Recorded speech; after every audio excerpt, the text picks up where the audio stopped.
Party highway પર કારમાં ₹2.63 લાખનો દારૂ લઈ જતા દમણના 2 બુટલેગર ઝડપાયા। દારૂ ભરેલ કાર આપનાર અને પાયલોટિંગ કરનાર 2 ઇસમો વોન્ટેડ, કુલ ₹5.68 લાખનો મુદ્દામાલ કબજે।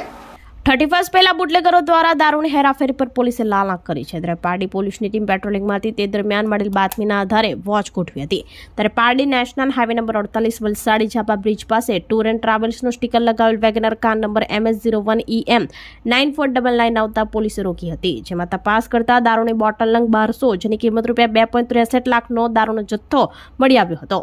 પોલીસે સની રાધેમોહન દુબે રહેવાસી દમણ, મૂળ રહેવાસી યુપી, મનીષ મનોજ યાદવ રહેવાસી દમણ, મૂળ રહેવાસી બિહારને ઝડપી પાડ્યા હતા અને આ દારૂના જથ્થા અંગે પૂછપરછ કરતા દારૂ ભરેલ કાર મેહુલ રાઠોડ, જેના પૂરા નામથામની ખબર નથી, રહેવાસી સુરત કડોદરાનાએ વાપી બલીઠા ખાતે આપી હતી અને કિસમ દારૂ ભરેલ કારનો પાયલોટિંગ કરતો હતો, જેના નામથામની ખબર નથી, સહિત બંનેને વોન્ટેડ બતાવ્યા હતા અને દારૂનો જથ્થો, કાર, મોબાઈલ સહિત કુલ ₹5.68 લાખનો મુદ્દામાલ કબજે કરી પારડી પોલીસ મથકે પ્રોહિબિશન એક્ટ હેઠળ ગુનો નોંધી વધુ તપાસ હાથ ધરી હતી।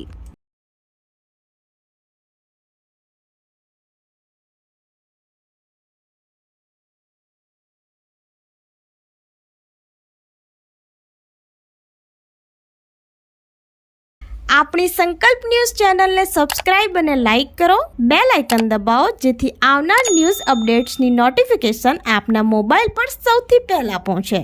Like, subscribe and share the video.